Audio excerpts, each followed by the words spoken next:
Hi everyone, welcome back to the Sports Breakdown once again. It's been a long time since we have come back to the sports, come live to the Sports Breakdown due to our copyright strikes. But we have come to obviously discuss on the Asia Cup preview of 2022, the Asian supremacy. And alongside, we've brought our guest in, Jones Cricket, Jones Benny, as we know from Twitter. He gives us all the latest updates. I brought him before on the show as well. I think during May, I think during the mid review of IPL, if I'm not mistaken. So welcome back, Mr. Jones, and thank you so much for accepting the invite once again. Thanks a lot for inviting me as well. It's a pleasure to come to the YouTube channel. I really hope you are doing really well in Sri Lanka. Yeah. I'm really excited for this chat as well and the Asia Cup. Yeah, things are looking good in Sri Lanka. It's been still a bit, the economic wise, it's not been that great, but hopefully we can, Sri Lanka recovers soon. And obviously, we know Sri Lanka was supposed to host the Asia Cup 2022, but unfortunately, due to the political tensions and due to the lack of sponsors who's going to obviously broadcast this Asia Cup, obviously, had to shift to UAE, but still, Sri Lanka will be host of Asia Cup 2022, but as acting partners alongside UAE. But let's just not further ado, and let's get on to this. Obviously, this topic on the Asia Cup 2022. So we'll just give you the Group A and Group B updates. As we know, Hong Kong just qualified from the qualifiers on Wednesday. If I'm not mistaken, they just beat they were top of the group. And Group A, as we see here, India, Pakistan, Hong Kong, I think is the same as 2018 Asia Cup. And Group B, Sri Lanka, Bangladesh, and Afghanistan. So just wanted to show you the groups, and then this is the schedule as well. I think everyone's looking forward to the India versus Pakistan on the 28th Group A match in Dubai, and we start tomorrow, obviously, with Sri Lanka versus Afghanistan. So let's let's get on to the conversation. So Jones Cricket, as we know, Jasprit Bumrah, Shaheen Shah Afridi, and Chameera, all the three pace attackers, the premium pace attackers, out of the Asia Cup. So I just want to ask you, which fast bowler will be missed badly, and what kind of an impact could this make to these teams, especially Bumrah? As we know, he's the spearhead of India cricket, and I think there are backups obviously to obviously support him, but unfortunately we won't see either Bumrah or Shaheen Shah Afridi or even Chameera in this Asia Cup. So which bowler do you think, which pace bowler do you think will have the most impact in this Asia Cup? I think it's really tough to say which one bowler can the absence can make a big impact or huge impact in the Asia Cup. But as you mentioned, all the three fast bowlers are the spearhead of the attack. But still, if you look at Sri Lanka, they have got Hasaranga is there, Theekshana is there. Even though Chameera has been giving the wickets in the power play, etc., but still. The main gun weapons has been Theekshana plus Hasaranga combo, and they have got some young paces as well, which they played in the Australia A match while playing for Sri Lanka A. So there are some exciting names as well. Even if you look at India as well, Bumrah is a huge miss, but still they have got that experience of Bhuvaneshwar Kumar, UZ Chahal, Hardik Pandya, etc. And Jadeja can come with few overs. Then Akshadeep has been given that stability. Like if you look at, even though he is a new player in the international format, but he has played lots of IPL. He has the experience of bowling tough overs, and he was almost a one-man army for Punjab Kings as well. So India has got that experience. Even though Bumrah is a huge miss, but still they can overcome. But the issue for Pakistan will be they don't have that experience factor. Even if you look at Naseem hasn't played much cricket, then Wasim Junior hasn't played much cricket, so they have that, even Nawaz as well. Apart from Shadab and to some extent Haris Rauf, they don't have the experience factor, and Shaheen has been the X factor. To give that new ball wickets, which was helping Shadab or whoever comes to bowl in that middle phase to keep that pressure. So who gives the new ball wickets for Pakistan will be crucial for them in this Asia Cup to get into the finals or to be the champions, etc. So both three of them are huge misses. Chameera, then Bumrah, then even Harshal Patel is there who will be missed for India. Then Shaheen, but if you want to pick one, to some extent, it might be Shaheen. Very true. Yes. The direct hit he has asked, how do you see Arshdeep Singh going forward in his first major ICC tournament? And in I want to add on to that also. So we know the India fast bowling attack of Bhuvneshwar Kumar, Arshdeep Singh, Avesh Khan, and Deepak Chahar is obviously in the standby, and we have Hardik Pandya also as the fifth option, obviously as the all-rounder. How do you think this pace attack of India is going to trouble other teams? Especially, we know the loss of Bumrah, as you mentioned. But how do you think, especially Arshdeep Singh, his first major tournament, the Asia Cup, before going leading to the ICC 2020 World Cup, hopefully he'll be selected by then. But how do you think this pace bowling attack will do without the without the absence of with the absence of Bumrah this time? If you come to Akshadeep, these players have got lots of experience playing UAE conditions as well. If you remember, the 2020 IPL and 2021 IPL was hosted by UAE. So Akshadeep has got lots of experience playing UAE conditions against better players. Even though that is IPL and this is international cricket, there will be extra pressure from Akshadeep to perform really well. But still, he can overcome that, and he has got the experience factor of Bhuvaneshwar Kumar is there, UC Chahal is there, Hardik Pandey is there, and even Jadeja as well. So everyone has got even lots of experience. Everyone has played lots of cricket for India, lots of cricket for IPL franchises. So and they have gone through lots of pressure situations as well. And almost apart from Akshadeep, everyone has played at least one India versus Pakistan game in their career in Asia Cup or in T20 World Cup as well, or in ODI World Cup. So they have got that experience factor of playing against Pakistan under a huge crowd, etc. So apart from that, apart from Akshadeep, everyone has got that experience, and that will be helping Akshadeep to perform really well. So I'm really looking forward to see him. Akshadeep will be having Asia Cup, then three T20 against Australia, three T20 against South Africa before the World Cup. So these are the best teams or best players to find out what are the weakness of Akshadeep, how he can cope up in the pressure situation against the best players in the world, etc. So it will be huge 1 month for Akshadeep to get that experience and to get that confidence leading to the World Cup. Yeah, yeah. Also, I have to ask about Mohammad Shami's exclusion. As we know now, the BCCI has said that Shami is not going to be included in 2020 cricket plans, but will be playing in Test and ODI. But as we know, Deepak Chahar is also coming after a huge injury. I mean, he was out for 4 to 5 months with a serious strain injury. So, do you think it's a shock of not including Shami, especially with how he's been doing in IPL 2022 with Gujarat Titans, especially in the power play, swinging the ball and getting the wickets, crucial wickets in the power play itself from overs 1 to 6. Don't you think a bowler like Shami can still provide Team India with that factor, especially in the power play bowlers? I know he may be leaking runs in the death overs, but especially in the power play, don't you think Shami could be in the plans, still in the plans of India in 2020 cricket? What are your thoughts, Mr. Jones?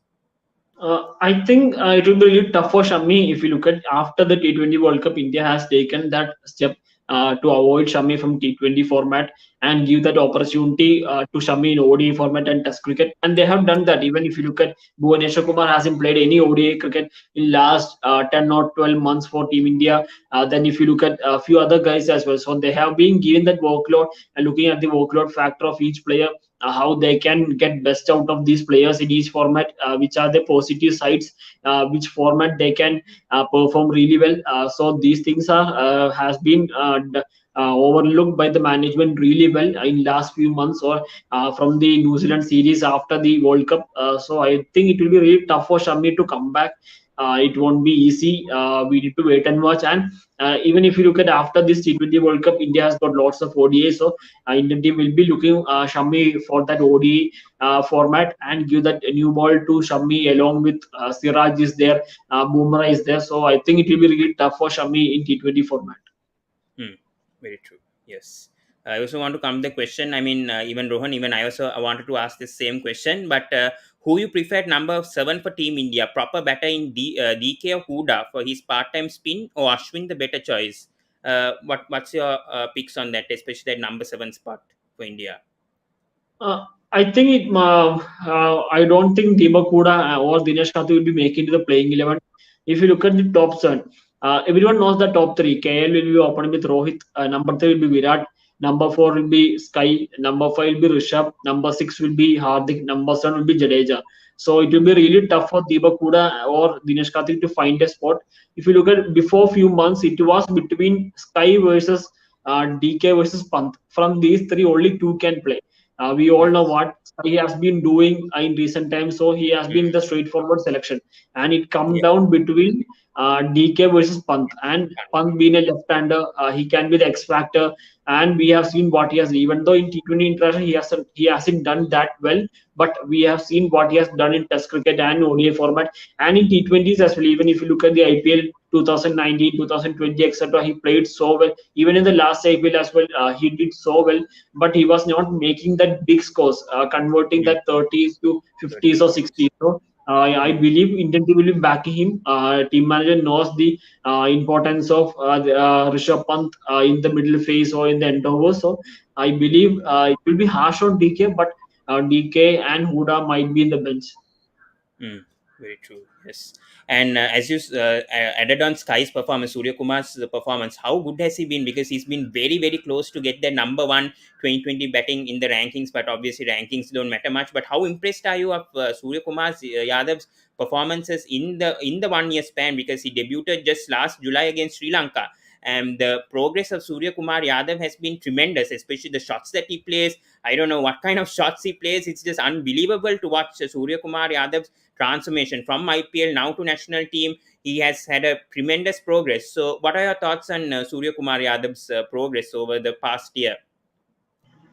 I think there is no words to describe about Surya in T20 format.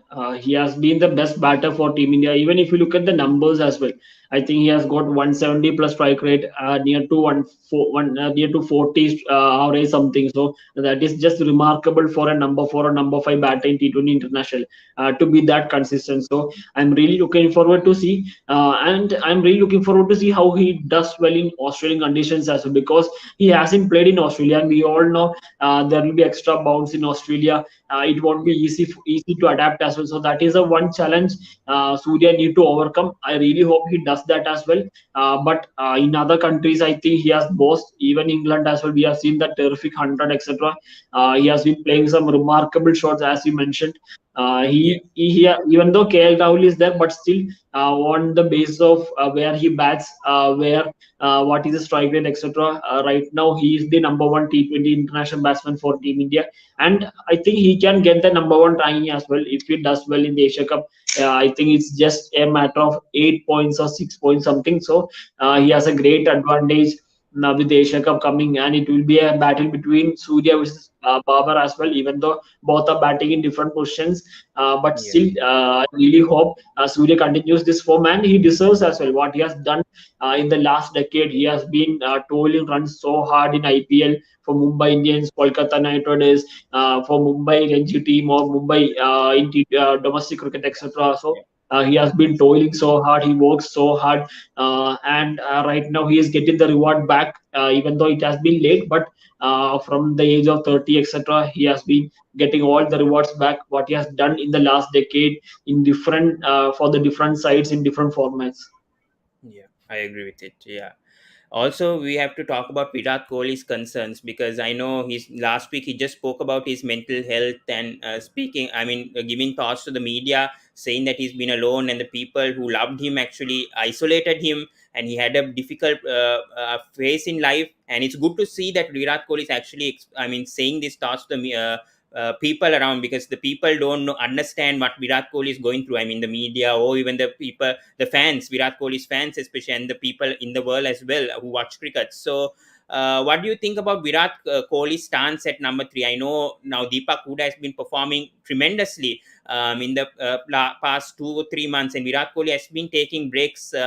And hasn't been playing frequently for India in the past few months, but hopefully he'll play for the Asia Cup and 2020 World Cup. But what are your thoughts on Virat Kohli, especially with his form, and especially the upcoming Asia Cup, which will be a good chance for him to actually showcase his skills and his techniques? Obviously, we see Virat Kohli as a legend in cricket, but recently, I think the past 2 or 3 years, he's been going through a bad patch. But what do you see? What are your thoughts on Virat Kohli's recent struggles? I think if you look at, he hasn't played much T20 format recently apart from IPL and few series. He has been taking rest in the most of the series which played in recent times. If you look at, he didn't play South Africa series, he didn't travel to West Indies, etc. So and if you look at what his struggles are mainly in Test cricket compared Mm, to ODI format or T20 format. Even if you look at yes. the last year, he won the Man of the Series award in T20 format against England in March. Then we all know how well he played against Pakistan in the World Cup. So I still think his struggles are mainly in Test cricket, not in T20s or ODIs. And coming to T20s, if you look at or observe the England T20 series, he was going after the bowling. He was continuing the mantra of Rohit Sharma and Rahul Dravid.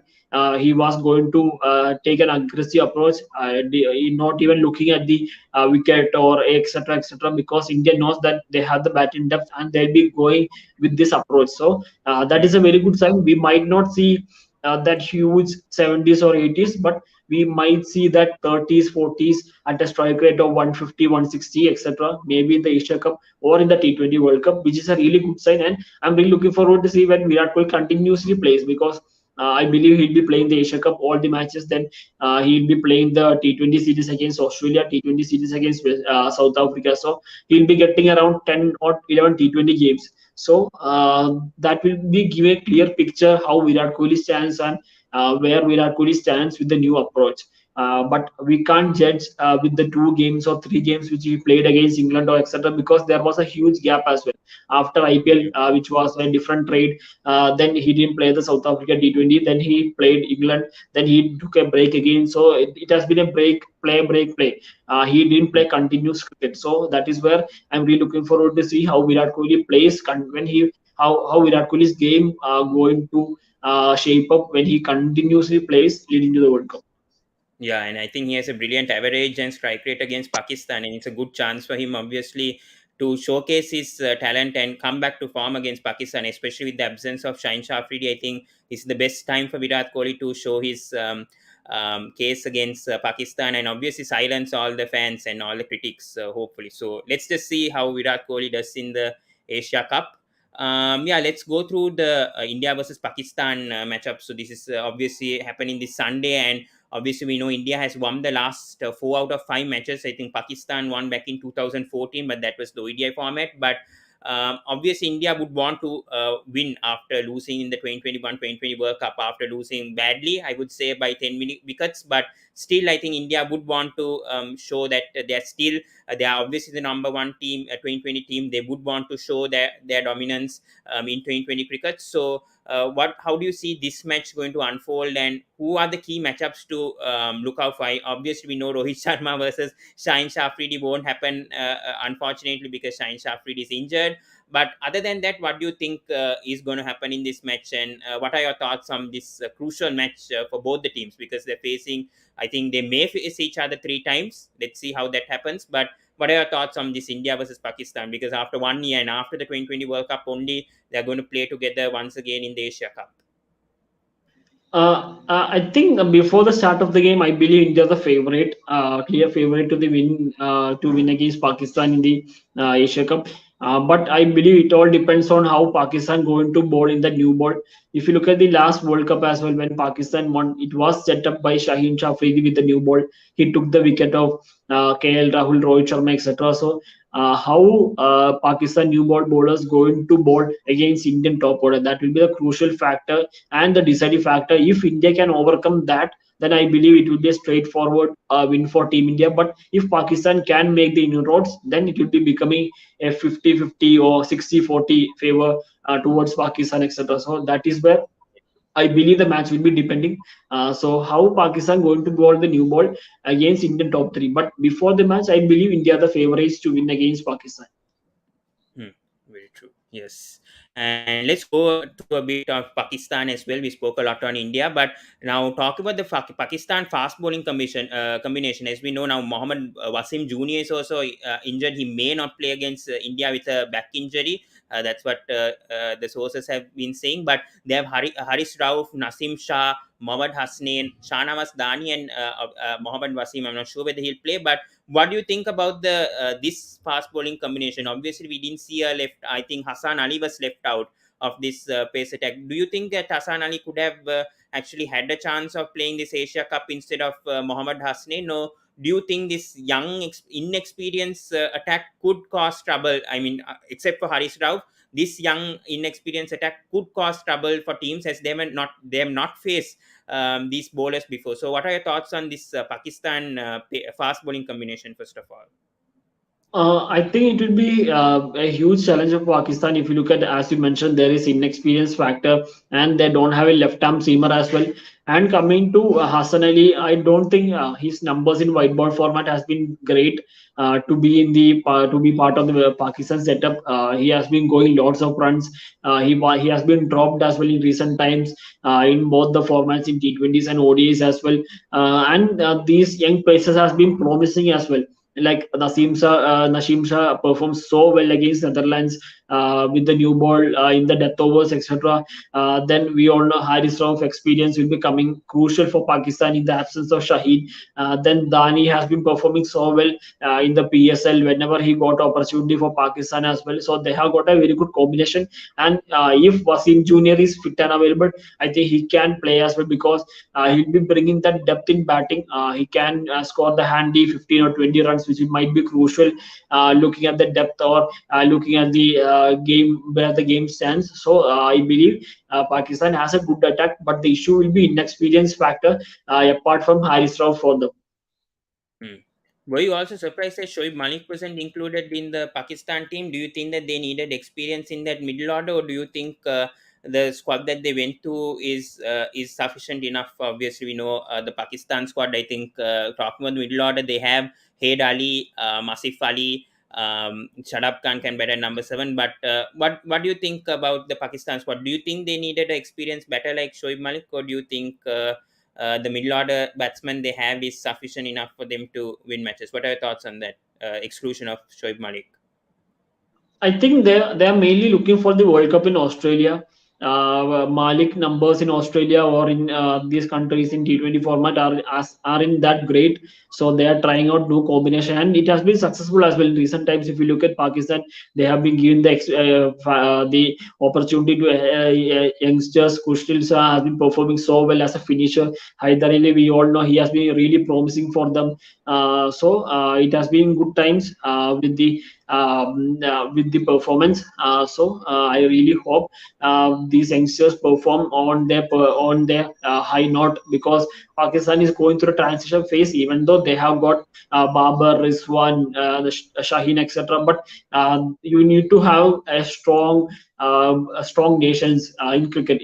There is only 8 or 10 countries who are playing. So if someone is in the transition phase, then it will be affecting the game as well. So I believe every team need to be stronger. If you look at Sri Lanka has been getting really strong as a side. They are getting some crucial wins in recent times in all the formats. Apart from Bangladesh in T20 format, all the Pakistan or Afghanistan or Sri Lanka or India has got that strength in each setup. So I'm really looking forward to the Asia Cup. We'll be seeing a very exciting cricket as well. Very true. And coming back to India, I didn't touch on one point actually, the spin attack. Obviously, we know Yuzvendra Chahal, Ravichandran Ashwin, Jadeja is there in the squad. So I know this is a very experienced true, and usually, I mean, generally spinners are the ones who could come into consideration in the middle overs, especially in these pitches in Dubai and Sharjah. So how do you think that this Indian spin trio will actually do well? And do you think they'll go with 3 spinners, or do you think they'll opt with Hardik Pandya as the second? So, Hardik Pandya as the fast bowling all round, and go only with 2 spinners. They have Ravi Bishnoi as well. So, how do you think the BCCI, I mean the selectors, will go along with the spin attack of India? First of all, yeah. I think Ashwin and Yuzi will be playing along with Jadeja, mainly because they'll be looking forward to see how Ashwin going to perform against left-handers, because we all know Ashwin has a very good record against left-handers, and most of the great sides in world cricket has left-handers. Fakar is there, Kushtil is there for this Pakistan. Then if you look at South Africa, David Miller, really Rosso. So every team has got two or three left-handers in top six or top five. So that we need to have that factor, Ashwin factor, and that will be giving the extra boost here as well in the bowling unit to do well, to get these kind of options for the captain. So I believe Ashwin will be starting the Asia Cup. Yeah. In-depth analysis with Nitish has said this Asia Cup, will it be more competitive or same thing will happen as in 2016 or 18? I think he's meaning if whether this going to be competitive this time, whether it will be easy for India to win the Asia Cup, or do you think there'll be more surprises? Adding on to that, Rohan has said, do you see the top four in India, Pakistan, Sri Lanka, Bangladesh going through to the Super Fours, or any Afghanistan upset coming up in this Asia Cup? What are your thoughts on both of those questions? I really hope there will be some upsets, especially in the another group, because we know three Yeah. teams. Sri Lanka is there, Bangladesh is there, Afghanistan is there. So there might be some upsets waiting for us. But in the other group, I don't see any upset. We'll be seeing Pakistan and India in the semi-final, Super Four stage. Hmm. So I'm looking forward to see that. But as if now, I'm really looking forward to the other group. Sri Lanka is there, Afghanistan is there, and Bangladesh is there. Hmm, very true. And coming to Sri Lanka also, I know the Sri Lanka pace attack is also a big concern because Sri Lanka also are going to miss Dushmantha Chameera, and they are going with a young attack with Asita Fernando has been doing well recently in the SSC 2020 league, which is why he's been picked. And they have Dilshan Madhushankar, Pramod the Madhushan, and Matheesha Pathirana. I think you must have observed a lot from him, being a CSK fan yourself also. So, how do you think these four pace bowlers will actually do, and especially the spin duo of Hasaranga and Tikshana? How little could this Sri Lanka attack be, and especially Matheesha Pathirana? Do you think that he could be a succeed in the long term, especially coming up in the 2020 World Cup? Can we say instant impact of Matheesha Pathirana? As Dhoni said, he's a very good death bowler as of now, but how do you see this Sri Lanka pace attack, especially coming through, and the spin attack as well? I don't think it will be easy for Matheesha. We all know he has got that caliber. He can perform really well in tough conditions. We have seen that in different stages. But it won't be easy. But I really hope he performs really well because that will be one of the futures for Sri Lanka after Lasith Malinga. Because everyone has been really impressed in recent times. He just need to outclass his performance in the big stage, then he'll be getting more praise and he'll be getting more confidence as well. So I'm really looking forward to see that happen very soon. Mm, very true. Yes. Um, yeah. In depth also says Hasaranga and batters will decide Sri Lanka's fate in Asia Cup. Yeah. Let's see how Sri Lanka will do. Obviously, in this 2020 World Cup. What about the batting? I know Sri Lanka struggles also in batting hasn't been that great, and especially the openers will have to stand out. I'm not sure who they. I think they'll most likely go with Nisank and Gunatilaka. But how do you think that top six or top seven tomorrow against Afghanistan, especially with the likes of Rashid Khan, Noor Ahmed most likely might play, and this and Naveen Al Haq, the fast bowlers, obviously. So, how do you think the Sri Lankan batsmen will come back against this Afghanistan bowling attack? Because it's not going to be easy tomorrow, as we say. I mean, last time Sri Lanka lost to Afghanistan in the Asia Cup 2018, 4 years back. So, how do you think this time around the Sri Lankan batters can do cope against this Afghanistan bowling attack? I think they have got that skill set. Especially, I'm a huge fan of Gunatilaka. What he can offer into any franchisee or any Sri Lankan team as well in white ball format. We have seen how he can perform as well. So I'm really excited to see Gunatilaka coming back strongly for Sri Lankan team. And if you look at Banuga Rajapaksa as well, he has been. We all know what he has done in the IPL whenever he got opportunity, and in other forms as well. Whenever he got opportunity, then Hasaranga has been doing well. We have seen what he did in the last World Cup. He has been really consistent. So there are very good names for Sri Lanka to do well in tough situation. They just need to be consistent, almost similar to Afghanistan as well. Afghanistan has got Sasai, Najibullah is there, then Gurbas is there, Nabi is there. But the issue has been the consistency factor, and that has been causing them to lose lots of games as well. So it all depends on how they are going to be consistent in tough situations against better bowling unit in tough pitches, etc. Yeah. And we'll come to Bangladesh now. Cricket the Tasha now has asked also, what do you think of Bangladesh chop and change in terms of captains and coaches? I think right now, I think Shakib Al Hassan is the captain of Bangladesh going through to the Asia Cup and 2020 World Cup. And then I think Russell Domingo, I think, has departed. I think with the 2020 side, is going to coach with the 2020, Test and ODIs. And I think Srinath, if I'm not mistaken, is going to handle the 2020 side. So what do you think about this constant chopping and changing of the coaches and captains, and especially Bangladesh has had not been having a good patch in 2020 cricket apart from the West Indies too. I think in West Indies where they won, I think 2-1 or whatever. I think Zimbabwe, they didn't perform well as well. The 2020 World Cup last year was a huge disappointment for Bangladesh. So what are your thoughts on Bangladesh's recent struggles in 2020 cricket, because they have experienced side with Shakib Al Hassan, Mushfiqur Rahim, I think Tamim Iqbal's out of plans obviously, but Mahmudullah is there. So, what do you think about this Bangladesh side? Don't you think that they can perform better? And is the Asia Cup actually the best place for them to actually say that they are a good team, because they lost to Scotland last in the qualifiers? It's not been a good run for Bangladesh in the past year in terms of 2020 cricket. So, your thoughts on that as well?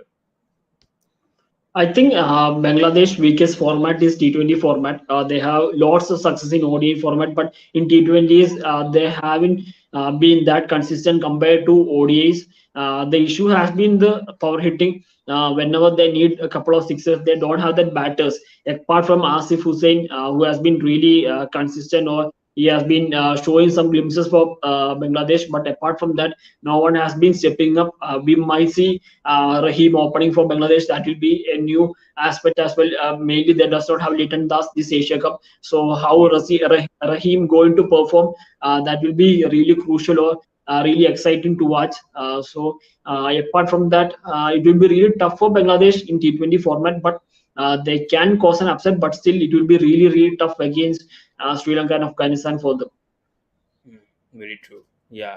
And coming to Afghanistan as well, so that's the last team to obviously talk about. What do you think about Afghanistan's chances in this Asia Cup? Obviously, they could spring upset, as we said, maybe to Sri Lanka, especially with the attack that they have, and they have experience side going with Nabi, obviously captain in this side, and Zadran as vice captain. Obviously, Rashid Khan doesn't have any responsibilities as captain anymore. But they have a very good unit, and especially we have seen some players going to the IPL as well. They may have not got chances, but still they are getting exposed to the international arena, especially Rahmatullah Gurbaz, Noor Ahmad, and Naveen Al Haq, especially in other leagues, PSL and CPL.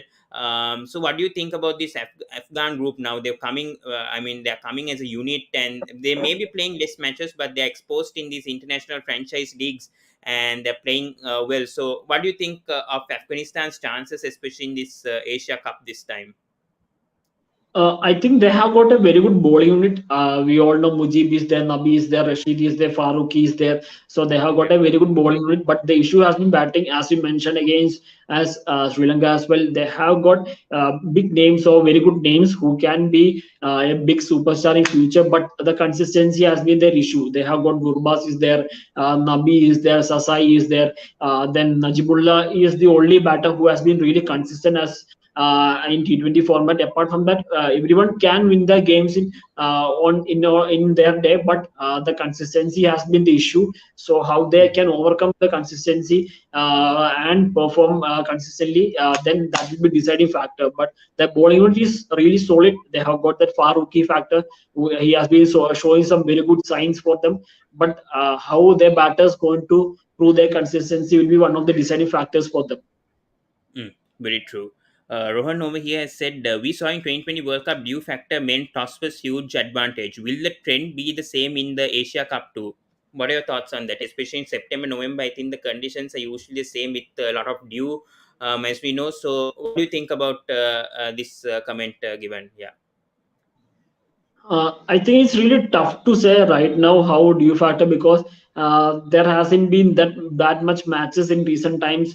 We need to wait and much, but still I believe Dew will be playing a huge role. We all know what happened in last World Cup. There was lots of Dew. Toss has been the deciding factor for them, but I really hope that does not play a huge part in this World Cup. That will be making this really one-sided, and toss will be playing a huge part apart from while playing against smaller teams. So I really hope there will be less due. and a evenly poised match between both sides, that will be helping the sides as well moving into the World Cup, giving them better practice for the World Cup for them. Yeah, very true. Yes. Also have to ask a few questions before we wrap things up. So we know the battle between the leg spinners, and we knew what was happening in the IPL as well between Dushmantha Chahal and waninduhasaranga in this in the IPL, and in the 2020 World Cup also last day we saw Hasaranga obviously being the highest wicket taker. But who do you think among this trio of leg spinners, waninduhasaranga, Rashid Khan, and Dushmantha Chahal, who do you think will succeed in this Asia Cup 2022? Do you think a spinner will actually be the highest wicket taker once again in Dubai, or do you see some few surprises, especially the fast bowling? I mean, we obviously are not having the best fast. I mean, Bumrah, Shaheen Shah Afridi, or Chameera, but do you think it's going to be a spinner once again, going to be the highest wicket taker? How do you see, especially the conditions in Dubai, assessing with the qualifiers as well? I think one will either it will be Bhuvaneshwar Kumar or it will be a spinner. I think that will be my bankable option. Either Bhuvaneshwar Kumar or a spinner from Rashid, Hasaranga, Tikshana or UZ. It is really tough to say, but coming to Rashid, every team will be playing a safe hand against you, Rashid. So I Yeah. believe it will be between Tikshana, Hasaranga, and this UC. So it is really tough, but it will be either Bhuvi or a spinner in this World Cup, in this Asia Cup. Very true. Yeah. And I want to touch a bit on also the Asia Cup qualifiers. We saw Hong Kong obviously winning all their three matches, but Kuwait has been quite the surprising team. Obviously, the lowest ranked also coming to this Asia Cup, beating UAE, and I think they did beat Singapore as well. So, how did you see this qualifiers happening also, especially Hong Kong? Not even qualifying for the 2020 World Cup last year, but still, I mean, surprise. I mean, Oman and Nepal were also not playing in this Asia Cup. So, how do you see this qualifiers going, and especially towards Hong Kong also qualifying again after 4 years in the Asia Cup, again qualifying for this Asia Cup 2022? How do you see the qualifiers in your thoughts? Yeah. I thought UAE was the favorite, but we all know what the issues came into the side before the Asia Cup. There was a captaincy change, etc. So that might have affected them. But Hong Kong played so well, even Kuwait as well. In the first match, they upsetted in the first game of the qualifiers. But Hong Kong played some very good cricket, and they have the experience of coming in 2018 as well. They were really close against few sides, and almost similar players are going to play in the 2022 as well. So I'm really looking forward to see. I'm really happy as well. I really hope teams will be increasing in future for the Asia Cup in the upcoming years. That will be helping teams like UAE, etc., to play against India or Pakistan or Sri Lanka, etc. So I'm really looking forward to see how Hong Kong versus India and Hong Kong versus Pakistan going to play out in this Asia Cup. Yeah. Before coming to predictions, we'll just answer some from the comment section. Satvik has asked, Johns, do you think that bringing in leagues in their respective country helps out a lot, like PSL, LPL? Also, how was your interaction with Sanju Cheta? Yeah. It was a great experience, Sanju. He was so humble. He talked with me around 3 to 5 minutes as well. And coming to this PSL, IPL, etc., and it has helped as well. We have seen what cricketers has been saying their experience, and Sri Lankan players has been increasing in the IPL as well. If you look at this year, there was Dikshana was there, Hasaranga was there, Matheesha was there, Banuga was there, and we might see a few more players will be coming as well. Especially the Dasunshanaka might be getting the contract, or other players, Hasaranga might be getting Oguna Telaga, etc. So in the future, we might see more players as well. And there is a left arm pacer coming from Sri Lanka. I forgot his name. Ilshan He'll be Malushan. playing there. Yes, Hmm. I have seen him in the Australia A versus Sri Lanka A match as well. He was really impressive in the death bowling. So these are exciting times. We'll be seeing more players, which was the case in early 2010. There was Jayasuriya, Mahela, Malinga, Sankara, etc. So I really hope that continues with this new set of or new core of players in the coming decade in IPL or other T20 leagues as well. Yeah. Venuja, who's a Sri Lankan here, he has asked, what are your expectations of Sri Lanka in this tournament? Because, I mean, last time Asia Cup wasn't that good. I know Sri Lanka five-time Asia Cup champions, and I think the last two outings haven't been that great from Sri Lanka. But do you think this time Sri Lanka can top the group in Group B and hopefully do well in this group of four going on, the obviously the stage going on after the group stage. So how do you think Sri Lanka will fare this time around with more experience, I would say, team compared to like 2 or 3 years ago this time around? I'm really looking forward to see how Sri Lanka performs. Especially we have talked about them. They have very good bowling unit. The issue is the consistency of batters, how they are Hmm. going to perform in tough situations against better bowlers. That will be one of the deciding factors for them. But it will be a huge challenge for them. But it will be a great confidence boost as well. If they can perform here, that will be helping Sri Lanka in the World Cup as well, and to get more contracts as we discussed, because these contracts will be helping them to become a better cricketer in tough conditions in different countries, etc. So this Asia Cup against better teams like Pakistan, or India, etc., will be helping them into the future or into the next 5 years in this format for them. Yeah. We'll just wrap things up. I just want to talk about the predictions. Obviously, who do you think will be the man of the tournament for Asia Cup 2022? Your thoughts, obviously, your opinion on that. And who do you think will go to the last four? And who do you think maybe the finalists? And I think we know who's the winner going to be. But, anyways, what are your thoughts on how the Asia Cup 2022 will unfold this time around? I think winners will be India. The top four will be India, Pakistan, Sri Lanka, and Afghanistan. Then most runs, I believe, it will be Rohit. Then most wickets will be Hasaranga. Then man of the tournament, it's really tough. But I really hope it will be Hardik Pandya. I really want him to have a breakout tournament. So I really hope it will be Hardik Pandya with bat and ball for Team India. I think for me, most runs will be Sky and most wickets will be Hasaranga.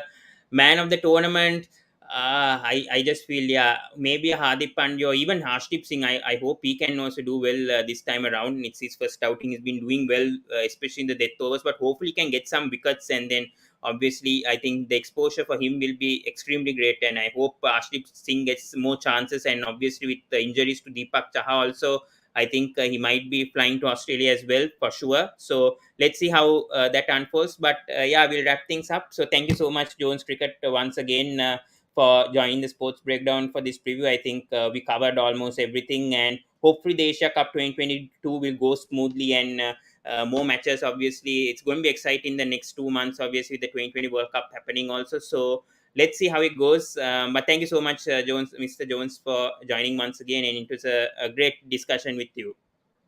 Thanks a lot for inviting me, and whoever watching this channel, this show, do subscribe. There are lots of interesting videos coming up. You can follow this YouTube channel. It will be great for you to get more insights as well. And once again, thanks a lot for inviting me. Yeah, and I don't think we have to give an introduction to Jones Cricket as well. Do follow him also on Twitter, Instagram, and do join whenever he joins with on a Twitter space or whatever. I think it's a very interesting experience talking with you as well. Hopefully, we can bring you back very soon. But thank you so much once again to everyone, and we took all the comments. So thank you everyone for viewing. Please do subscribe the Sports Breakdown, like, comment, and share. And yeah, we'll wrap things up, and hopefully we can come back tomorrow with the review of Afghanistan versus Sri Lanka. And hopefully on Sunday we'll try to do a live watch along of India versus Pakistan, hopefully from 9 p.m. IST onwards. So very interesting weekend coming up.